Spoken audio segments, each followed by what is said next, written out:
Hello hi ನಮಸ್ತೆ. Shobha Venkat vlogs Kannada YouTube ಚಾನಲ್ಗೆ ಎಲ್ಲರಿಗೂ ಕೂಡ ಸ್ವಾಗತ. ನಾನು ಆರಾಮಾಗಿ ಆರೋಗ್ಯವಾಗಿದ್ದೀನಿ, ನೀವು ಆರೋಗ್ಯವಾಗಿದ್ದೀರಾ ಅಂತ ಅನ್ಕೋತೀನಿ. ನನ್ನ ವೆಯ್ಟ್ ಲಾಸ್ ಜರ್ನಿಯ 8ನೇ ದಿನದ ವಿಡಿಯೋ ಆಗಿದೆ.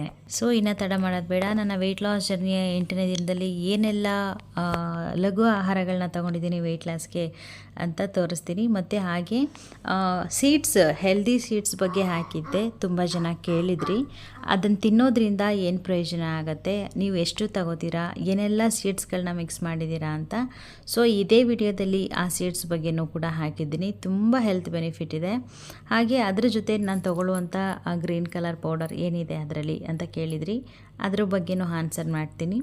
ಹಾಗೆ ನಾನು ಆಲ್ಮೋಸ್ಟ್ 65 kg ಇದ್ದವರು ಒಂದು ವಾರದಲ್ಲೇ 62 kg ವೆಯ್ಟ್ ಲಾಸ್ ಆಗಿದ್ದೀನಿ. ಈ ನಡುವೆ ನಾನು ಜಾಸ್ತಿ ವ್ಯಾಯಾಮನೂ ಮಾಡೋಕ್ಕಾಗ್ತಿಲ್ಲ, ಯೋಗನೂ ಮಾಡೋಕ್ಕಾಗ್ತಿಲ್ಲ. ಯಾಕೆಂದರೆ ಸ್ವಲ್ಪ ಮನೆ ಕೆಲಸಗಳು ಜಾಸ್ತಿ ಇರುತ್ತೆ. ಇನ್ನೊಂದು ಶ್ರೀವಿನ್ನ ಸ್ವಲ್ಪ ಜಾಸ್ತಿ ಟೇಕ್ ಕೇರ್ ಮಾಡಬೇಕು. ಯಾಕೆಂದರೆ ಅವನಿಗೆ ಸ್ವಲ್ಪ ಕಡ್ಜನೋ ಅಥವಾ ಜೇನೋ ಏನೋ ಕಚ್ಚಿಬಿಟ್ಟಿದೆ. ಸೊ ಹಂಗಾಗಿ ಸ್ವಲ್ಪ ಅವಾಗವಾಗ ನೆವೆ ಅಂತ ಅಳ್ತಿರ್ತಾನೆ. ಸೊ ಹಂಗಾಗಿ ಸ್ವಲ್ಪ ಅವನ ಕಡೆ ಜಾಸ್ತಿ ಗಮನ ಕೊಡಬೇಕು. ಟಿಫನ್ ಬಾಕ್ಸ್ಗೆ ಇವತ್ತು ಫ್ರೂಟ್ಸ್ ಹಾಕ್ತೆ ಸ್ನ್ಯಾಕ್ಸ್ಗೆ. ಹಾಗೆ ಅವಳು ಲಂಚ್ಗೆ ಬಿಸಿಬೇಳೆ ಬಾತ್ ಮಾಡಿದ್ದೆ, ಅದನ್ನು ಕೊಟ್ಟು ಕಳಿಸ್ದೆ. ನೀವು ಸಂಪೂರ್ಣ ಡಯಟ್ ಏನು ಮಾಡ್ತೀರಾ ಮಾರ್ನಿಂಗ್ ಟು ಈವ್ನಿಂಗ್ ಅಂತ ಕೇಳಿದ್ರಿ. ನಾನು ಬೆಳಿಗ್ಗೆ ಎದ್ದ ತಕ್ಷಣ ಮನೆಯೆಲ್ಲ ಕಸ ಗುಡಿಸಿ, ಹೊರಗಡೆ ಎಲ್ಲ ಗುಡಿಸಿ ಒರೆಸಿ ಎಲ್ಲ ಮಾಡಿ ಫ್ರೆಶ್ ಅಪ್ ಆಗಿ ಒಂದು ಗ್ಲಾಸ್ ಬಿಸಿನೀರು ತೊಗೊತೀನಿ. ಬಿಸಿನೀರು ತೊಗೊಂಡಾದಮೇಲೆ ತೊಗೊಳ್ಳುವಂಥದ್ದೇ ಸೂಪರ್ ಸೀಡ್ಸ್ ಅಂತ ಹೇಳ್ಬೋದು. ಯಾಕೆ ಅಂತ ಅಂದರೆ ಅದರಲ್ಲಿರುವಂಥ ಸೀಡ್ಸು ಅಷ್ಟೊಂದು ಬೆನಿಫಿಟ್ ಇದೆ ಆರೋಗ್ಯಕ್ಕೆ. ಸೊ ಹಂಗಾಗಿ ಕುಂಬಳಕಾಯಿ ಬೀಜ, ಯಾವೆಲ್ಲ ಬೀಜಗಳು ಅಂತ ಕೇಳಿದ್ರಿ. ಕುಂಬಳಕಾಯಿ ಬೀಜ, ಅಗಸೆ ಬೀಜ, ಸನ್ಫ್ಲವರ್ ಸೀಡ್ಸು, ಬಿಳಿ ಎಳ್ಳು, ಕಲುಂಜಿ, ಸೋಂಪು, ಹೀಗೆ ಡೈಲಿ 1 ಸ್ಪೂನ್ ಅಷ್ಟೇ ನಾನು ತೊಗೊಳ್ಳುವಂಥದ್ದು. ಇದು ಒಂದು ವಿಡಿಯೋ ಕೂಡ ಹಾಕಿದ್ದೀನಿ ಶೀಟ್ಸ್ ಬಗ್ಗೆ, ನೋಡಿ. ಇದರಲ್ಲಿ ಏನೆಲ್ಲ ಹಾಕ್ಕೊಂಡಿದ್ದೀನಿ ನಾನು ಅಂತ ಅಂದರೆ, ನಾರ್ಮಲ್ ಹಾಗೂ ತೊಗೋಬೋದು. ನಾನು ಇದ್ರ ಜೊತೆಗೆ ಸ್ವಲ್ಪ ಉಪ್ಪು, ನಿಂಬೆಹಣ್ಣಿನ ರಸ, ಸ್ವಲ್ಪ ಖಾರದ ಪುಡಿ, ಇದಿಷ್ಟೆಲ್ಲ ಮಿಕ್ಸ್ ಮಾಡಿಕೊಂಡು ಸ್ವಲ್ಪ ಲೈಟಾಗಿ ಹುರ್ಕೊಂಡು ಒಂದು ಕಂಟೈನರ್ಗೆ ಹಾಕಿ ಎತ್ತಿಟ್ಕೊಂಡಿದ್ದೀನಿ.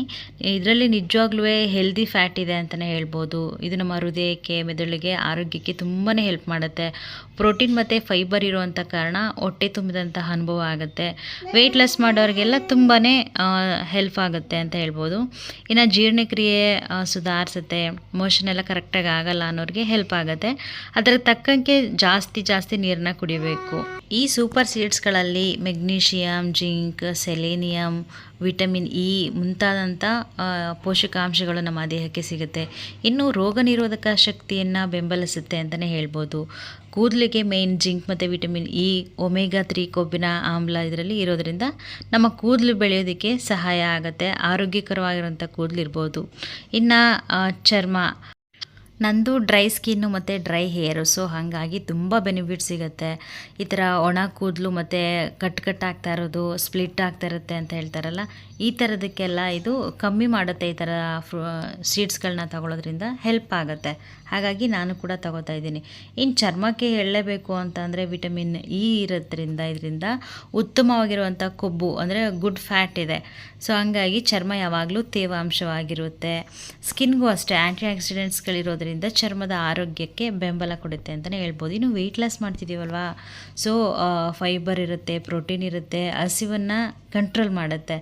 ಮತ್ತು ಇನ್ನೂ ಹೇಳಬೇಕು ಅಂತಂದರೆ, ಇಷ್ಟು ಬೀಜಗಳನ್ನು ತಿಂದರೆ ತೂಕ ಕಮ್ಮಿ ಆಗುತ್ತೆ ಅಂತ ಅಲ್ಲ, ಒಟ್ಟಾರೆಯಾಗಿ ಕ್ಯಾಲೋರಿನ ನಾವು ನೋಡ್ಕೊಬೇಕು. ನಾವು 1 ಟೇಬಲ್ ಸ್ಪೂನ್ ತಿನ್ನೋದ್ರಿಂದ ಅದರಲ್ಲೂ ಕೂಡ ಕ್ಯಾಲೋರೀಸ್ ಇರುತ್ತೆ. ಮತ್ತು ಬೇರೆ ಬೇರೆ ಊಟಗಳನ್ನೆಲ್ಲ ತೊಗೊತೀವಲ್ವ, ನಾನು ಅದೇ ರೀಸನ್ಗೋಸ್ಕರ ಆಲ್ಮೋಸ್ಟು ಸ್ವಲ್ಪನೇ ಫುಡ್ಗಳನ್ನ ತೊಗೋತಾ ಇದ್ದೀನಿ. ಇದು 1 ಟೇಬಲ್ ಸ್ಪೂನ್ ಸೀಡ್ಸ್ಗಳನ್ನ ತೊಗೋತೀನಲ್ಲ, ಸೊ ಹಾಗಾಗಿ ಒಟ್ಟಾರೆ ಆರೋಗ್ಯಕ್ಕೆ ಒಳ್ಳೆಯದು ಈ ಸೀಡ್ಸ್ಗಳಂತ ಹೇಳಿ ನಾನು ತೊಗೋತಾ ಇದ್ದೀನಿ. ವೆಯ್ಟ್ ಲಾಸ್ಗೆ ಅಂತ ಅಲ್ಲ ಈ ಸೀಡ್ಸು. ಇನ್ನೂ ಜಾಸ್ತಿ ಪ್ರಮಾಣದಲ್ಲಿ ತಿಂದರೆ ಕ್ಯಾಲೋರೀಸ್ ಕೌಂಟ್ ಆಗಬಹುದು. ಸೊ ನೋಡ್ಕೊಂಡು ತೊಗೊಳ್ಳಿ. ನಾನು 1 ಟೇಬಲ್ ಸ್ಪೂನ್ ತೊಗೊಳ್ಳೋದು. ಸಾಕಷ್ಟು ನೀರು ಕುಡಿಬೇಕು. ಇದನ್ನು ತಿಂದುಬಿಟ್ಟು ನಾನು ಬೆಳಗ್ಗೆ ಚೆನ್ನಾಗಿ ಅಗದುಬಿಟ್ಟು ಚುಯಿ ಮಾಡಿಬಿಟ್ಟು 1 ಗ್ಲಾಸಷ್ಟು ನೀರು ಕುಡಿದ್ಬಿಡ್ತೀನಿ. ಅದು ಹೊಟ್ಟೆ ತುಂಬಿದಂಥ ಅನುಭವ ಇರುತ್ತೆ. ಇನ್ನು ಮನೆ ಕೆಲಸಗಳನ್ನೆಲ್ಲ ನಾನು ಮಾಡ್ಕೊತಾ ಇರ್ತೀನಿ. ಇನ್ನು 9 ಗಂಟೆ ಮೇಲೇ ನಾನು ಬ್ರೇಕ್ಫಾಸ್ಟು. ಆಲ್ಮೋಸ್ಟ್ ಈ ಬೀಜಗಳು ಕೆಲವೊಬ್ಬರಿಗೆ ಅಲರ್ಜಿ ಆಗಬಹುದು. ಸೊ ನೋಡಿ, ಒಂದಿನ ತೊಗೊಂಡು ನೋಡಿ, ಅದರಿಂದ ಏನಾದರೂ ಅಲರ್ಜಿ ಆಯಿತು ಅಂದರೆ ತೊಗೊಬೇಡಿ. ಇನ್ನು ಅಗಸೆ ಬೀಜ ಇದೆಯಲ್ಲ, ಅದನ್ನು ಸ್ವಲ್ಪ ಹುರಿದು ಪುಡಿ ಮಾಡಿ ತೊಗೊಳ್ಳೋರು ತೊಗೋಬಹುದು. ನಾನು ಯಾವುದನ್ನು ಪುಡಿ ಮಾಡಿ ಇಟ್ಕೊಂಡಿಲ್ಲ, ಅಂದರೆ ಪೌಡ್ರ್ ಮಾಡಿ ಇಟ್ಕೊಂಡಿಲ್ಲ. ಜಸ್ಟ್ ಈ ಥರ ಎಲ್ಲ ಮಾಡಿ ಇಟ್ಕೊಂಡಿದ್ದೀನಿ. ಅರಿಶಿನ, ಉಪ್ಪು, ನಿಂಬೆ, ಹಣ್ಣಿನ ರಸ ಹಾಗೆ ಸ್ವಲ್ಪ ಖಾರದ ಪುಡಿ ಇದಿಷ್ಟು ಹಾಕಿ ಎಲ್ಲ ಮಿಕ್ಸ್ ಮಾಡಿ ಸ್ವಲ್ಪ ಹೊತ್ತಿಟ್ಟು ಸ್ವಲ್ಪ ಬಾಣಲಿಯಲ್ಲಿ ಹುರ್ಕೊಂಡು ನೀಟಾಗಿ ಎತ್ತಿಟ್ಕೊಂಡಿದ್ದೀನಿ. ಬೇಕಾದರೆ ಒಂದು 3 ಡೇಸ್ಗೆ ಒಂದ್ಸರಿ ಮತ್ತೆ ಬಿಸಿ ಮಾಡ್ಕೊಬೋದು. ಅಂದರೆ ಅದನ್ನು ಫ್ರೈ ಮಾಡ್ಕೊಳ್ತಾರೆ ಲೈಟಾಗಿ ಬಿಸಿ ಮಾಡ್ಕೊಬೋದು, ಅಂದರೆ ಕ್ರಂಚಿ ಆಗಿರಲಿ ಅಂತ ಅಷ್ಟೇ. ಸೊ ಚಿಯಾ ಸೀಡ್ಸ್ ಎಲ್ಲ ಇದೆಯಲ್ಲ ತುಂಬ ಹೊಟ್ಟೆ ತುಂಬಿದಂಥ ಅನುಭವ ಆಗುತ್ತೆ. ಆರೋಗ್ಯಕ್ಕೆ ಸೂಪರ್ ಅಂತಲೇ ಹೇಳ್ಬೋದು, ನಮ್ಮ ಹೃದಯಕ್ಕಿರ್ಬೋದು. ಅದಕ್ಕೆ ಎಲ್ಲರೂ ಸೂಪರ್ ಸೀಡ್ಸ್ ಅಂತ ಕರೆಯೋದು. ನಾವು ಸಮತೋಲನ ಆಹಾರ ಜೊತೆ ಇದನ್ನು ಕೂಡ ತಗೊಂಡ್ರೆ ನಮ್ಮ ದೇಹಕ್ಕೆ ಒಟ್ಟಾರೆ ಆರೋಗ್ಯಕರವಾಗಿರುವಂಥ ಜೀವನವನ್ನು ಹೊಂದಬಹುದು. ಒಬ್ಬೊಬ್ಬರು ಒಂದೊಂದು ಥರ ಸೇವನೆ ಮಾಡ್ತಾರೆ. ಕೆಲವೊಬ್ಬರು ಲಡ್ಡು ಥರ ಮಾಡ್ಕೊಂಡು ತಿಂತಾರೆ, ಕೆಲವೊಬ್ಬರು ಇದಕ್ಕೆ ಇನ್ನೂ ಕೆಲವೊಂದು ಐಟಮ್ಸ್ಗಳನ್ನ ಹಾಕಿ ಪ್ರೋಟೀನ್ ಲಡ್ಡು ಅಂತ ಹೇಳ್ತಾರೆ, ಆ ಥರ ಮಾಡ್ಕೊಂಡು ತಿಂತಾರೆ. ಕೆಲವೊಬ್ಬರು ಚಕ್ಕಿ ಟೈಪ್ ಮಾಡ್ಕೊಂಡು ತಿಂತಾರೆ. ಸೊ ಲೈಕ್ ಅವ್ರಿಗಿಷ್ಟ ಆಗುವಂಥ ಟೈಪ್ಸಲ್ಲಿ ಅವ್ರುಗಳು ಮಾಡ್ಕೊತಾರೆ. ನನಗಿದು ಈಸಿ ಅನ್ನಿಸ್ತು, ಬಾಯಲ್ಲೇ ಅಗ್ದು ತಿಂದು ನೀರು ಕುಡಿಯೋದ್ರಿಂದ ಬೆನಿಫಿಟ್ ಅನ್ನಿಸ್ತು. ಸೊ ಹಾಗಾಗಿ ನಾನು ಇದೇ ರೀತಿ ತಗೋತಾ ಇದ್ದೀನಿ. ಆ ಗ್ರೀನ್ ಕಲರ್ ಪೌಡರ್ ಯಾವುದು ಅಂತ ಕೇಳಿದ್ರಿ, ಜೀರ್ಣಕ್ರಿಯೆಗೆ ಉತ್ತಮ ಅಂತ. ಇದನ್ನು ಕೂಡ ಅಂದರೆ ವೆಯ್ಟ್ ಲಾಸ್ ಪೌಡರ್ ಅಂತ ಹೇಳಿ ಮಾಡಿದ್ನಲ್ಲ ನೋಡಿ, ಅದೇ ಪೌಡರ್ ಇದು. ಒಳ್ಳೆ ಮೆಟಬಾಲಿಸಮ್ ಇಂಪ್ರೂವ್ ಆಗಲಿಕ್ಕೆ ಒಳ್ಳೆ ಪೌಡರ್ ಅಂತ ಹೇಳ್ಬೋದು. ಸೊ ಬೆಳಿಗ್ಗೆ ಒಂದು ಗ್ಲಾಸ್ ನೀರು ಕುಡ್ದಾದ್ಮೇಲೆ ಇದು ತಿಂತೀನಿ ಅಂತ ಹೇಳಿದ್ನಲ್ಲ, ಒಂದು ಅರ್ಧ ಗಂಟೆ 1 ಅವರ್ ಬಿಟ್ಟು ನಾನು ಈ ಪೌಡರ್ನ ತಗೊತೀನಿ. ಸೊ ಜೀರ್ಣಕ್ರಿಯೆ ನನಗಂತೂ ತುಂಬ ಚೆನ್ನಾಗಾಗುತ್ತೆ ಇದನ್ನ ತೊಗೊಳೋದ್ರಿಂದ. ಈ ವಿಡಿಯೋ ಕೂಡ ಅಪ್ಲೋಡ್ ಮಾಡಿದ್ದೀನಿ, ಚೆಕ್ ಮಾಡ್ಕೊಳ್ಳಿ. ಬೇಕಂದರೆ ನಾನು ಲಿಂಕ್ ಹಾಕಿರ್ತೀನಿ ಡಿಸ್ಕ್ರಿಪ್ಷನಲ್ಲಿ. ಸೊ ಇಷ್ಟೇ, ನೀವು ಮಜ್ಜಿಗೆಲಾದರೂ ತೊಗೊಬೋದು, ನೀರಲ್ಲಾದರೂ ತೊಗೋಬೋದು, ತುಂಬಾ ಈಸಿ. ಅದರ ಜೊತೆ ರಾತ್ರಿನೇ ನೆನೆಸಿಟ್ಟಿರುವಂಥ ಬಾದಾಮಿ ಒಂದು 3ರಿಂದ 4 ತಗೊಂಡ್ರೆ ಸಾಕು, ಹೊಟ್ಟೆ ತುಂಬಿದಂಥ ಅನುಭವ ಇರುತ್ತೆ. ಮಧ್ಯದಲ್ಲಿ 1 ಅವರ್ ಅಥವಾ 1.5 ಗಂಟೆ ಅಂತರದಲ್ಲಿ ನಾವು ನೀರು ಕುಡಿತಾ ಇರ್ತೀವಲ್ಲ, ಸೊ ಹೊಟ್ಟೆ ಹಸಿವು ಆಗೋದೇ ಇಲ್ಲ. ನಾವೇ ಟೈಮ್ ನೋಡಿಕೊಂಡು ತಿನ್ನಬೇಕು, ಆ ರೀತಿ ಆಗಿಬಿಡುತ್ತೆ. ಸೊ ಹೊಟ್ಟೆ ಹಸಿವು ಕಂಟ್ರೋಲ್ ಮಾಡುವಂಥದ್ದು ತುಂಬಾ ಇಂಪಾರ್ಟೆಂಟ್ ವೆಯ್ಟ್ ಲಾಸ್ ಮಾಡಬೇಕಾದ್ರಲ್ವ. ನನಗಂತೂ ಇದು ತುಂಬ ಸಪೋರ್ಟಿವ್ ಆಗಿದೆ. ನಾನು ಬ್ರೇಕ್ಫಾಸ್ಟ್ಗೆ ರಾಗಿ ದೋಸೆ ಮಾಡ್ಕೊತಾ ಇದ್ದೀನಿ. ಫಸ್ಟು ರಾಗಿ ರೊಟ್ಟಿ ಅಂತ ಮಾಡ್ಕೊತಾ ಇದ್ರು, ನಮ್ಗೆ ಅವಾಗೆಲ್ಲ ಸಮಯ ಇರಲಿಲ್ಲ. ಸೊ ಹಾಗಾಗಿ ದೋಸೆ ಥರ ಎಲ್ಲ ಕಲಸಿಟ್ಕೊಂಬಿಟ್ಟಿದ್ದೀನಿ. ಸ್ವಲ್ಪ ಕ್ಯಾರೆಟ್ನ ಹಾಕೊಳ್ಳೋರು ಕ್ಯಾರೆಟ್ ಹಾಕ್ಕೋಬೋದು, ಮತ್ತು ಈರುಳ್ಳಿ, ಕೊತ್ತಂಬರಿ ಸೊಪ್ಪು, ಮೆಣಸಿನ್ಕಾಯಿ ಇದನ್ನೆಲ್ಲ ಮಿಕ್ಸ್ ಮಾಡಿ ಹಾಕ್ಕೊಂಡ್ರೆ ಒಳ್ಳೆ ಟೇಸ್ಟ್ ಸಿಗುತ್ತೆ. ಸೊ ತಿನ್ನೋದಕ್ಕೂ ಖುಷಿ ಆಗುತ್ತೆ. ಬರೀ ಖಾಲಿ ರಾಗಿ ರೊಟ್ಟಿ ಅಥವಾ ರಾಗಿ ದೋಸೆ ಮಾಡ್ಕೊಳ್ಳೋದಕ್ಕಿಂತ ಈ ರೀತಿ ಮಾಡಿಕೊಂಡ್ರೆ ತುಂಬ ಟೇಸ್ಟಿಯಾಗಿರುತ್ತೆ, ತಿನ್ನೋದಕ್ಕೆ ಅಥವಾ ಡಯಟ್ ಮಾಡೋದಕ್ಕೆ ಇಂಟ್ರೆಸ್ಟ್ ಆಗಿರುತ್ತೆ. ವೆಯ್ಟ್ ಲಾಸ್ಗೆ ತುಂಬ ಒಳ್ಳೆಯದು ಅಂತ ಹೇಳ್ಬೋದು. ಬಟ್ ಇದನ್ನು ಅಷ್ಟೇ ಚೆನ್ನಾಗಿದೆ ಅಂದ್ಬಿಟ್ಟು 2-3 ತಿನ್ನೋಂಗಿಲ್ಲ, ಒಂದೇ ಬೆಸ್ಟು. ಅಥವಾ ನಿಮ್ಮ ಏಜು ಹಾಗೆ ನಿಮ್ಮ ವೆಯ್ಟ್ ಎಷ್ಟಿದೆ ಅದ್ರ ಮೇಲೆ ಡಿಪೆಂಡ್ ಆಗುತ್ತೆ. ಬೇಗ ನಾವು ವೆಯ್ಟ್ ಲಾಸ್ ಮಾಡಬೇಕು ಅಂದರೆ ಆಲ್ಮೋಸ್ಟ್ ಕಮ್ಮಿ ಈ ಥರ ಕ್ಯಾಲೋರೀಸ್ನ ಕೌಂಟ್ ಮಾಡ್ಕೊಂಡು ತಿನ್ನಬೇಕು. ಇಲ್ಲಪ್ಪ ನಂಗೆ ಲೇಟ್ ಆದರೂ ಪರವಾಗಿಲ್ಲ, 45-50 ಡೇಸ್ ನಾನು ಮಾಡ್ತಾಯಿದ್ದೀನಲ್ಲ, ಆರಾಮಾಗಿ 2-3 ತಿನ್ಕೊಂಡು ವೆಯ್ಟ್ ಲಾಸ್ ಮಾಡ್ತೀನಿ ಅಂದ್ರೂ ಮಾಡ್ಕೋಬಹುದು, ಅದು ನಿಮ್ಮ ಇಷ್ಟ. ನಾನು ಆಲ್ಮೋಸ್ಟ್ ಸೀಡ್ಸ್ ತೊಗೊಳೋದ್ರಿಂದ ಕ್ವಾಂಟಿಟಿ ಕಮ್ಮಿ ತೊಗೊಂಡಿದ್ದೀನಿ ನೋಡಿ. ಇದು ಬ್ರೇಕ್ಫಾಸ್ಟ್ಗೆ ಸ್ವಲ್ಪ ಒಂದೇ ಒಂದು ರಾಗಿ ದೋಸೆ, ಅದರ ಜೊತೆ ಸ್ವಲ್ಪ ವೆಜಿಟೇಬಲ್ಸ್ ಮಿಕ್ಸ್ ಮಾಡ್ಕೊಂಡಿದ್ದೀನಿ. ಜೊತೆಗೆ ಸ್ವಲ್ಪ 1 ಕಪ್ಪು ಸಾಂಬಾರು ತೊಗೊಂಡಿದ್ದೀನಿ, ಹಾಗೆ ಪೀನಟ್ ಚಟ್ನಿ ತೊಗೊಂಡಿದ್ದೀನಿ. ಇಷ್ಟೇ, ಒಗ್ಗರಣೆ ಎಲ್ಲ ಏನೂ ಹಾಕಿಲ್ಲ. ಸೊ ಒಗ್ಗರಣೆ ಎಲ್ಲ ಹಾಕಿದ್ರೆ ಎಣ್ಣೆ ಎಲ್ಲ ಇರುತ್ತಲ್ವ, ವೆಯ್ಟ್ ಲಾಸ್ ಸ್ವಲ್ಪ ಪ್ರಾಬ್ಲಮ್ ಆಗ್ಬೋದು ಅಂತ. ಇನ್ನು ಮಧ್ಯಾಹ್ನದ ಊಟಕ್ಕೆ ಜೋಳದ ರೊಟ್ಟಿ, ಜವಾರ ಅಂತ ಹೇಳ್ತೀವಲ್ಲ, ಜೋಳದ ರೊಟ್ಟಿ ಒಂದೇ ಒಂದು ತೊಗೊಂಡಿದ್ದೀನಿ. ಸ್ವಲ್ಪ ಸಾಂಬಾರಿತ್ತು ಬೆಳಗ್ಗೆ ಮಾಡಿರೋದು, ಅದೇ ಸಾಂಬಾರು, ಸ್ವಲ್ಪ ಪೀನಟ್ ಚಟ್ನಿ, ಹಾಗೆ ಪೀನಟ್. ಇದಿಷ್ಟು ಮಧ್ಯಾಹ್ನದ ಊಟ. ಯಾವುದೇ ಥರ ಸೌತೆಕಾಯಿ ಆಗಲಿ ಅಥವಾ ಸೊಪ್ಪು ತರಕಾರಿಗಳನ್ನ ತೊಗೊಂಡಿಲ್ಲ. ಸೊ ಇಷ್ಟರಲ್ಲೇ ಮುಗಿಸ್ಕೊಳ್ಳೋಣ ಅಂತ. ಯಾಕೆಂದರೆ ಬೆಳಗ್ಗೆನೂ ಸ್ವಲ್ಪ ರಾಗಿ ದೋಸೆ ತೊಗೊಂಡಿದ್ದೆ, ಹಾಗೆ ಮಧ್ಯ ನೀರು ಕುಡಿಯೋದ್ರಿಂದ ಸಾಕಷ್ಟು ಹೊಟ್ಟೆ ತುಂಬಿದ ಅನುಭವ ಇರುತ್ತೆ. ಸೊ ಮನಸ್ಸಿಗೆ ಊಟ ಜಾಸ್ತಿ ಬೇಡ ಅಂತ ಅನಿಸಿದ್ರೆ ಫೋರ್ಸ್ಫುಲಿ ಜಾಸ್ತಿ ತೊಗೊಳ್ಳೋಕ್ಕೂ ಹೋಗಬೇಡಿ. ಸೊ ಇದು ಅಕ್ಕಿ ದೋಸೆ ಥರ ಕಾಣಿಸ್ತಾ ಇದೆ ನೋಡಲಿಕ್ಕೆ, ಬಟ್ ಆದರೆ ಇದು ಬಂದ್ಬಿಟ್ಟು ಜೋಳದ್ದು ದೋಸೆ ಮಾಡ್ಕೊಂಡಿರೋದು. ತೋರಿಸ್ತೀನಿ ನಿಮಗೆ ಯಾವ ಜೋಳ ತರಿಸ್ಕೊತೀನಿ ನಾನು ಹಿಟ್ಟನ್ನು ಅಂತ. ಆರೋಗ್ಯಕ್ಕೆ ತುಂಬಾ ಒಳ್ಳೆಯದು. ಸ್ವಲ್ಪ ಹೀಟ್ ಆಗುತ್ತೆ, ಹಾಗೆ ಜಾಸ್ತಿ ನೀರನ್ನ ತೊಗೋಬೇಕು. ಮತ್ತು ನಾನು ಒಂದು ಏನಕ್ಕೆ ತೊಗೊಂಡಿದ್ದೀನಿ ಅಂತಂದರೆ, ನಾವು ಜಾಸ್ತಿ ಅಕ್ಕಿ ರಾಗಿ ನಮ್ಮ ಕರ್ನಾಟಕ ಸೈಡು, ಅದರಲ್ಲೂ ನಮ್ಮ ಮಂಡ್ಯ ಮೈಸೂರು ಸೈಡು ಜೋಳ ಜಾಸ್ತಿ ಅಭ್ಯಾಸ ಇರೋದಿಲ್ಲ.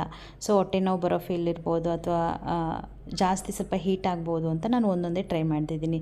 ಇನ್ನು ರಾತ್ರಿ ಊಟಕ್ಕೆ ನಾನು 2 ಮೊಟ್ಟೆ, ಹಾಗೆ ಸ್ವಲ್ಪ ಮೆಣಸಿನ್ಕಾಯಿ, ದೊಡ್ಡ ಮೆಣಸಿನ್ಕಾಯಿ, ಆಮೇಲೆ ಈರುಳ್ಳಿ, ಟೊಮ್ಯಾಟೊ, ಸ್ವಲ್ಪ ಜೀರಿಗೆ, ಈ ಥರದನ್ನೆಲ್ಲ ಹಾಕ್ಕೊಂಡು ಆಮ್ಲೆಟ್ ಮಾಡ್ಕೊತಾ ಇದ್ದೀನಿ. ಇದು ಆಮ್ಲೆಟ್ ಮಾಡಿಕೊಂಡ್ರೆ ಹೊಟ್ಟೆ ತುಂಬದ ಅನುಭವನೇ ಇರುತ್ತೆ. ಲೈಟಾಗಿ ನೈಟ್ ಹೊತ್ತು ಒಂದು 8 ಗಂಟೆ ಒಳಗಡೆ ಊಟ ಮುಗಿಸ್ಕೊಂಡ್ಬಿಟ್ರೆ ಮುಗೀತು.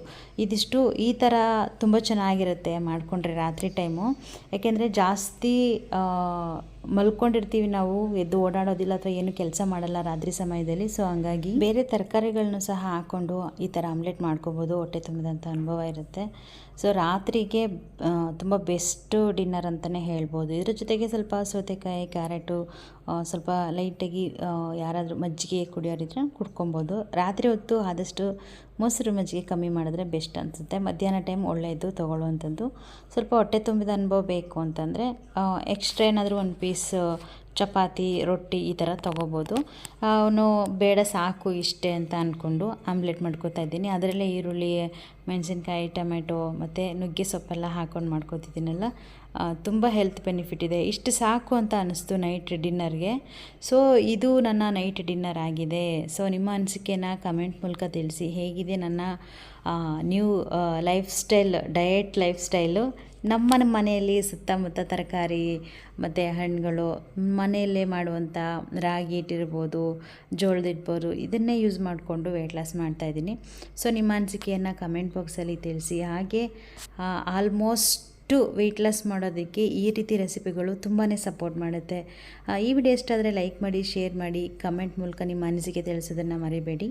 ನಿಮ್ಮ ಕಮೆಂಟ್ಸ್ಗಳಿಗೆ ಉತ್ತರ ಸಿಕ್ಕಿದೆ ಅಂತ ಭಾವಿಸ್ತೀನಿ. ನೀವು ಕೇಳಿದಂಥ ಎಲ್ಲ ಕಮೆಂಟ್ಸ್ಗಳಿಗೂ ನಾನು ಆನ್ಸರ್ ಮಾಡಿದ್ದೀನಿ.